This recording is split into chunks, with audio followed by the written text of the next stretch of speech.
We're just going to call that a fighting chance. And I got disability and Social Security, and in 2.5 years the disability is going to be gone, 700. So then I'll be on Social Security, but right now it's like at 16 something, 17 something a week. And they want you to live in Houston, Texas on $1,600. Yeah. So, and my grandkids though, you're supposed to leave a legacy. You're supposed to leave inheritance. You're supposed to leave it for the next generation. They're not supposed to be like us. That's a huge one. Yep. You'll fight harder for your kids than you will yourself. That's right. Yes, ma'am. Well, I'm only 22, and I've only worked at like restaurants, you know, the normal 21-year-olds do, and I don't want to do that for the rest of my life. And my dad got me into this, and Christy was a big part of this. If it wasn't for them two, like I would have no idea about anything that's going on here, and it's just, I'm really, really excited, and I can look forward to not having to work behind the bar or serve people food every single day for the rest of my life, and I do not want to do that at all. I want to do something with my life, and this is probably the biggest chance I've ever been given. All thanks to Christy. I could cry. I could cry. I could still. This is like the biggest chance I've ever been given. Yes, Can I say something? yes. 30 years ago, I sat in a room with A.O. Williams, and he needed us to, all of us invest $10,000 to get A.O. Williams off the ground.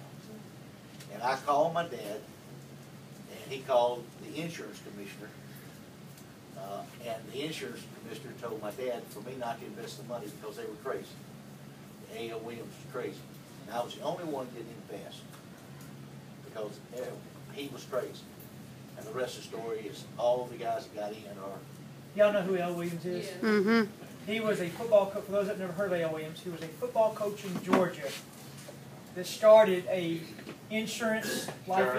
term life insurance network marketing company, and Citigroup Bank ended up buying it, and he became worth right at $2 billion with a B dollars. So if you put $10,000 in that time frame, I don't know what it'd be worth. I'm sure it would. You might not be in the front row today. But that's the reason why, was I let other people influence me, and I refused to let them influence me this time. I got something to say. Yes, Hans.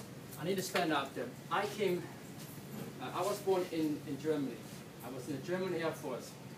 And on that day, I walked by my sergeant's office. He calls me on. He said, "Hans, do you want to go to America?" I wasn't even thinking about anything. I said, "Yes." 2 weeks later, I went to America.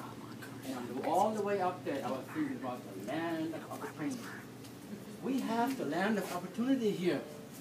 I have to come from Germany and work now after I joined corporate America for over 35 years. Yes, I had a great golden cage, I made money, had all those company cars driving around, and all the BMW, but I didn't have anything saved up.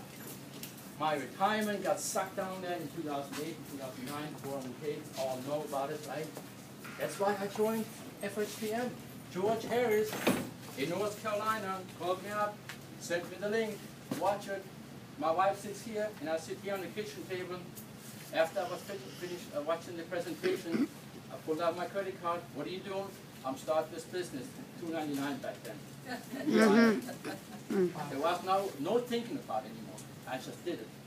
Because if you are thinking about it, you never sit with the person to show them the FHTM business. Period. That's it. Yeah. And we'll just maybe, what was your first name again? Haley, Hans, Tim, all three kind of said the same thing, and that is just an opportunity. There's not many out there in the country right now. No. There's just not many there. Yes, ma'am. Last night you were saying how you had to borrow $100 to get started. I said, but that gave me a little hope, because I had to do the same thing. And I'm kind of wishing I could.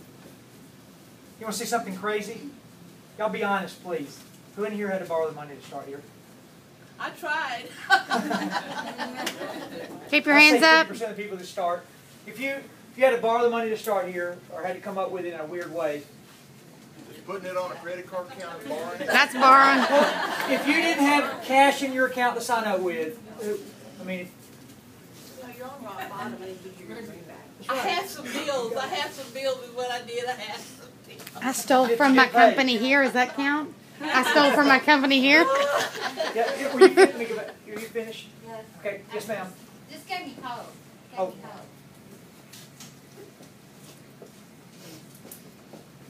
Yes ma'am. I'm already gonna cry. I just feel like I've been living pillar to post. Yeah. Trying for something, dependent on someone else, trying to make a way, just feel like I can never get ahead. And I just feel like in the last 2 years, I've established a relationship with the Lord.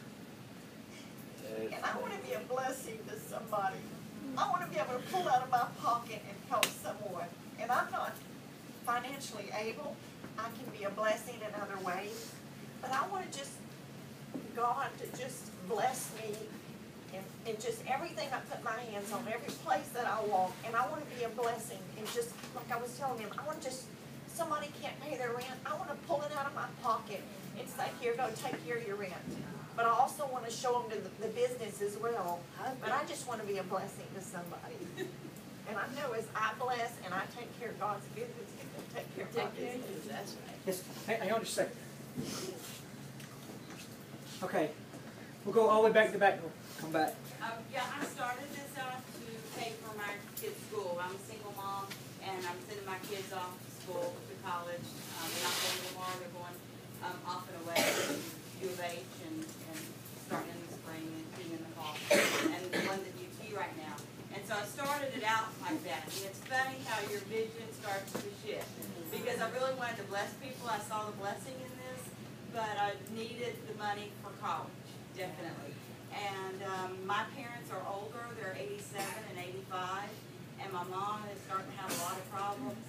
And my vision just changed when I went home because she's not doing well. And I don't even have a full-time job so I can be home with her. She lives in Houston, so I have to drive out there and whatever. I can't do my job. Awesome. Yeah, you do.